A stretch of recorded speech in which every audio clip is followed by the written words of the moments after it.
Hello friend. Story 2002 की है, जब एक इलाके में सनसनी मच गई थी क्योंकि उस इलाके के एक घर से 3 लाशें बरामद हुई थी। तो स्टोरी कुछ यूँ है कि तेलंगाना स्टेट की राजधानी हैदराबाद में एक कॉलोनी है कुंदन बाग से। कुंदन बाग नाम करके एक कॉलोनी है और इसमें एक घर था और ये इलाका जो है काफ़ी पॉश इलाका था, यानी कि यहाँ अमीर लोग रहा करते थे। और जिस घर के कारण ये कहानी बहुचर्चित बनी वो घर स्थित था बेगमपेट के सेंट फ्रांसिस डिग्री कॉलेज के साथ एक गली में और डबल स्टोरी मकान था, डुप्लेक्स था। तो कहानी का स्टार्ट होता है जब एक चोर एक रात उस घर में चोरी का मन बना के उस घर में जाता है। इसमें एक चीज़ ये भी है कि चोर या तो 2-3 दिन से उस घर पे नज़र रखा हुआ था या फिर वो पहली ही रात थी। आमतौर पर चोर किसी भी घर पे पहले नज़र रखते हैं फिर चोरी करते हैं। तो जो भी था, चोर का नाम था साजिद। तो वो उस घर में एंटर होने की कोशिश करता है और उसको एक खिड़की मिल जाती है जहाँ से वो उस घर में दाखिल हो जाता है। अब घर में ग्राउंड फ्लोर पर वो चीज़ें ढूंढता है, उसके काम की चीज़ें, पैसा या जेवरात वगैरह। तो वो घर की चीज़ें इधर उधर फैलाता है, कपड़े वगैरह। उसको कोई चीज़ उसके मन की हाथ नहीं लगती है। आगे बढ़ता है वो और उसको सीढ़ी नज़र आती है। तो सीढ़ियों से चलकर वो सेकंड फ्लोर पर पहुंच जाता है और यहाँ वहाँ देखना चालू करता है। तो एक रूम उसको नज़र आता है। रूम का दरवाज़ा खुला हुआ था। तो वो झांकता है और देखता है कि 3 लोग बेड पर सो रहे हैं। तो आशंका ये भी है कि चूंकि महिलाएं कीमती जेवरात गले में पहनती हैं तो वो उनके पास वो ही जेवरात को लेने के लिए गया हो या फिर जो भी हो वो उनके पास जाता है। और उनके करीब जब वो पहुंचता है तो वो अपने होश खो देता है, क्योंकि ऐसा नज़ारा उसने पहले कभी नहीं देखा था। वो 3 लोग जो सो रहे थे वो असल में सोए हुए नहीं थे, वो मर चुके थे और अजीब उनकी शक्लें थी। तो चोर चोरी के बारे में भी नहीं सोचता और उल्टे कदम घर से बाहर निकल जाता है। अब बाहर निकल के वो ये सोचता है कि अब क्या किया जाए। इसके बारे में 2 कहानी हैं। एक तो ये कि वो खुद पुलिस स्टेशन गया, एक ये है कि पुलिस ने उसे कहीं और से दबोचा, फिर उसने ये चीज़ उनको बताई। तो जैसा भी हो, वो पुलिस स्टेशन पहुंचता है और पुलिस को बताता है कि मैं चोर हूँ और चोरी के इरादे से आज रात भी एक घर में गया था, मगर मैंने वहाँ 3 लाशें देखी हैं। पुलिस सबसे पहले उस चोर को गिरफ्तार करती है और फिर एक टीम पुलिस की, जैसा कि चोर ने बताया था, उस जगह पर पहुंच जाती है। पुलिस देखती है कि 3 लाशें बेड पर पड़ी हुई हैं और पूरी तरीके से डिकम्पोज्ड हो चुकी हैं, सड़ने लगी हैं। तो पुलिस सबसे पहले अपना जो भी चेकअप था, इन्वेस्टिगेशन करती है, वहाँ की फ़ोटो लेना या वहाँ की चीज़ों को देखना।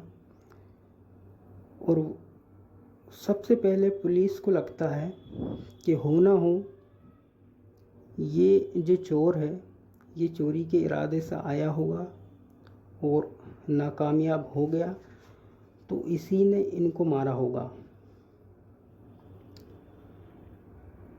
तो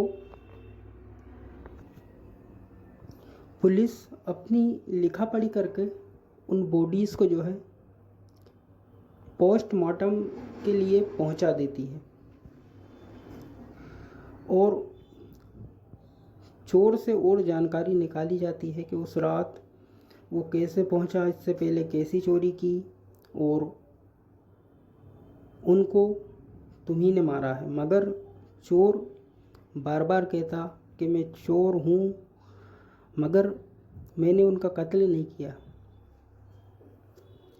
अब ये पुलिस का आवागमन लोग देख रहे थे, तो वहाँ ये बात फैल जाती है कि इस घर में 3 लाशें बरामद हुई हैं, तो वहाँ सनसनी फैल जाती है।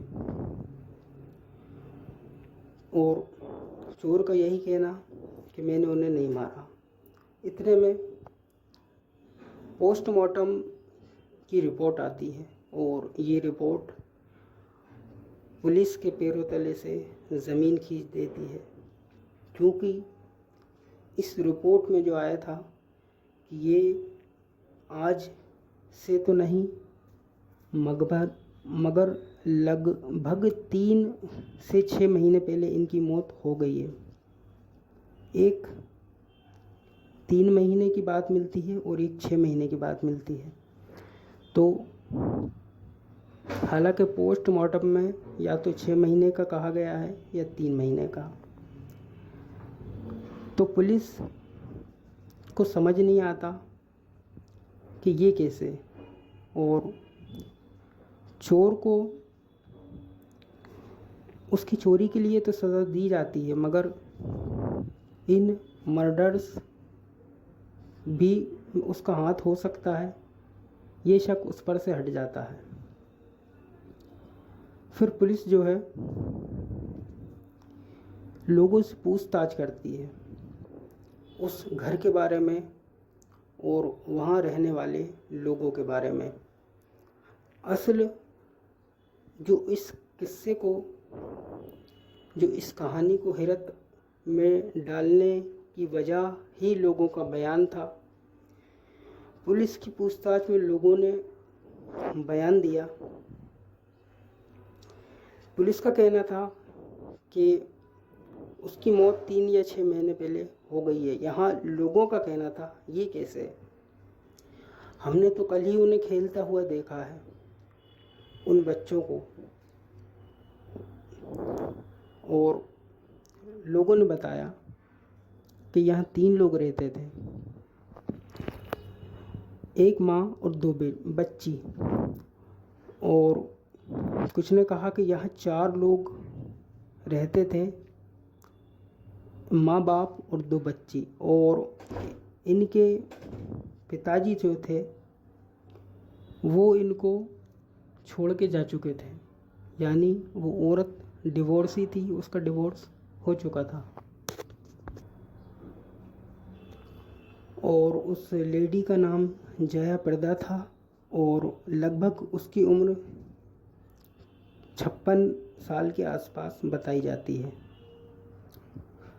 और जो लोगों ने बताया वो ये था कि वो फैमिली अजीब सी थी, यानी कि वो जो औरत थी उसकी दिमागी कंडीशन ठीक नहीं थी, और जो है वो यहाँ से गुज़रने वाले लोगों को अजीब तरीके से घूरती थी, और उसके पास जाओ तो वो कुल्हाड़ी लेकर उन पर दौड़ती थी। और बच्चे भी अजीब तरीके से रातों में मोमबत्तियों को लेकर अपने घर के चारों ओर घूमा करते थे, और हाथों में बोतलें होती थी जिनमें लाल कलर होता था। लोगों ने कहा वो खून भी हो सकता है, तो ऐसी हरकतें वो किया करते थे। तो पुलिस को भी छानबीन में उनके घर से जो है एक फिनाइल की बोतल मिली और जादू का सामान मिला, यानी कि तंत्र मंत्र विद्या का सामान, यानी कि कुछ पुस्तकें और कुछ सामग्री वगैरह। तो पुलिस अंदाज़ा लगा रही थी कि इस औरत की जो है मानसिक स्थिति कुछ स्टेबल नहीं थी। तो पड़ोसियों का बयान और उनकी मौत का दिन कुछ मैच नहीं कर रहा था। तो पुलिस भी अचंभे में थी कि पड़ोसी का ये कहना है कि हमने एक रात पहले उनको देखा है और उनको घूमते और घर के सहन में बैठे और बालकनी में उनको देखा गया है। और एक अजीब चीज़ ये भी उन्होंने बताई कि वो लोग अपने घर का जो कचरा था वो अपनी कार में फेंकने जाते थे। हालांकि कचरा फेंकने की जो जगह थी उनके घर से लगभग 20 कदम की दूरी पर थी, फिर वो कार से क्यों जाते थे। और इसके अलावा उनके घर में कोई टीवी वगैरह नहीं थी, कोई एंटरटेनमेंट का साधन नहीं था। केवल एक जगह आता है कि न्यूज़पेपर भी नहीं था, मगर एक जगह बताते हैं कि उनके घर लास्ट न्यूज़पेपर पड़ा मिला जो कि 21 जून का था। तो ये कहानी पुलिस के भी समझ नहीं आ रही थी, क्योंकि ये बयान और पोस्टमार्टम की रिपोर्ट मेल नहीं खा रहे थे। फिर पुलिस ने जो है इन्वेस्टिगेशन की, तो डॉक्टर्स ने बताया कि इनकी जो मृत्यु है इसका कारण फिनाइल पीना है, या एक ब्लैक कलर का पदार्थ इन्होंने पिया है जिसके कारण इनकी मौत हुई है। मगर यहाँ भी ये बात आती है कि फिनाइल से किसी की मौत होना हो सकती है बाई चांस, मगर फिनाइल पीने से पहले, पीने से आदमी या औरत के अंदर जो है कुछ रिएक्शन हो जाते हैं, इन्फेक्शन हो जाते हैं। मगर एकदम से फिनाइल पीने से जान ले लेना ये बात पचती नहीं है। और इसके अलावा फिनाइल पीने से जलन होती है, वो चीज़ों को जलाता है, तो इंसान एक जगह रुक नहीं सकता। यदि उसको तकलीफ़ होती है तो फिर एक ही जगह एक ही बेड पर इन तीनों की लाश का मिलना भी अद्भुत था, क्योंकि ऐसा तो नहीं हो सकता कि तीनों ने ही फिनाइल पिया हो और आराम से सो गए हों। तो फिर एक ही जगह उनकी लाश का मिलना भी अचंभा था। तो ये पड़ोसियों के बयान थे, पर पुलिस ने इन सब चीज़ों को खारिज किया और उनका यही कहना था कि जहर खाने से इस परिवार की मौत हुई है और ये जो औरत थी इसका मानसिक संतुलन ठीक नहीं था। इस कारण इसने अपने बच्चों को भी और इसने खुद भी जहर खाया और सुसाइड की, क्योंकि ये डिप्रेशन में थी और चूँकि इसका पति उसे छोड़ के जा चुका था। और कहानी ये भी आती है कि इनके घर में कमाई का कोई साधन नहीं था और केवल इनके यहाँ इलेक्ट्रिसिटी थी जिसका बिल इन्होंने एडवांस में पे करके रखा था। इसके अलावा घर में कोई कमाने वाला था नहीं, तो फिर इनका घर कैसे चल रहा था। एक चीज़ ये भी सामने आई। तो पुलिस ने हालांकि इस केस को आत्महत्या का ही बताया और इनकी मौत का कारण जहर को बताया। हालांकि इसको हॉन्टेड प्लेस बनाती है यहाँ की कहानियाँ। एक बार दो शराबी इस हाउस पे पत्थर मार रहे थे। पुलिस ने उनको गिरफ्तार किया और पूछताछ की तो उन्होंने कहा हमें अंदर से किसी औरत के रोने की आवाज़ आई तो हमने पत्थर मारे। मगर पुलिस ने उनकी बात को नहीं माना क्योंकि वो शराबी थे जो बातें बना रहे थे, क्योंकि वो पकड़े गए थे। और ये जगह एक टूरिस्ट स्पॉट बन गई। लोग यहाँ घूमने आने लगे और यहाँ बहुत हल्ला होने लगा। लड़के कई की तादाद में यहाँ खड़े रहते और शोर शराबा करते। और पुलिस स्टेशन से पता चला कि 1-1.5 साल पहले इन लोगों के ख़िलाफ़ कॉलेज के स्टूडेंट ने कंप्लेंट की थी, क्योंकि इनका रहन सहन और बर्ताव देखकर।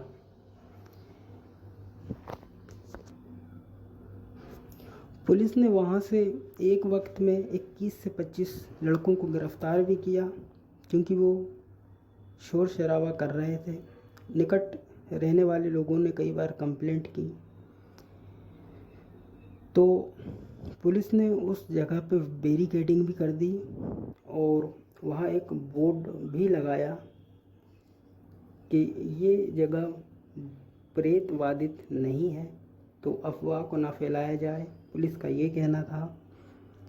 मगर लोगों की अपनी कहानी थी।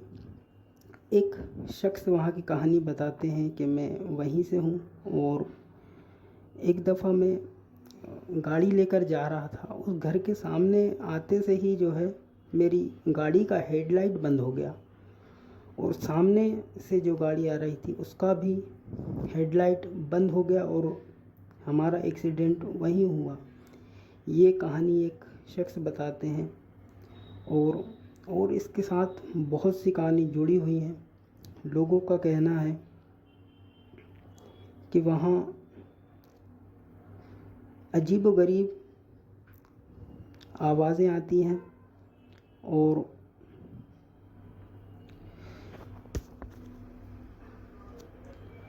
वहाँ बत्तियाँ जल जाती हैं, जबकि वहाँ जब कमरा सील कर दिया गया, यानी कि वो हाउस पूरा, तो वहाँ की इलेक्ट्रिसिटी भी काट दी गई थी। तो लोग हैं और लोगों की कहानी है, मगर हकीकत ये है कि एक चोर उस रात गया और 3 लाशें उसने देखी और वहाँ के लोग बड़े अजीब थे। लोगों ने बताया, ये सच बात है। और कुंदन बाग आज भी एक हॉन्टेड प्लेस है लोगों के कहने के मुताबिक, मगर ऐसा कुछ वहाँ देखा नहीं गया है। हालांकि कोई घर कुछ समय तक यदि बंद रहता है तो वो वैसे ही हॉन्टेड हो जाता है। तो फ्रेंड, यही है कुंदन बाग की स्टोरी। तो पुलिस ने जो है इस केस को बंद किया ये कहकर कि ये केवल कोई पैरानॉर्मल केस नहीं है, बल्कि ये सुसाइडल केस है। और इस केस की कहानी उन्होंने इस तरह सबमिट की। हालांकि लोगों का ये मानना नहीं है और लोगों का ये भी कहना है कि असल में वो जो बॉटलें लेकर घूमते थे जिसमें खून हुआ करता था वो उन्हीं के हस्बैंड का था, यानी उन बच्चों के पिता का था। हालांकि ऐसी बात कोई सामने नहीं आई, ना कोई बॉडी मिली। और लोगों का कहना था कि वो घर देखने में अजीब लगता है और डरावना लगता है। एक चीज़ यहाँ और भी है जो बताना भूल गया, उनके घर से जो है एक लेटर भी मिला था जो प्रेसिडेंट ऑफ इंडिया को लिखा गया था, जिसमें उन्होंने लिखा था कि उनकी जान को खतरा है। तो ठीक है फ्रेंड, कहानी यहाँ समाप्त होती है। फिर मिलते हैं अपन नेक्स्ट वीडियो में, तब तक के लिए गुड बाय।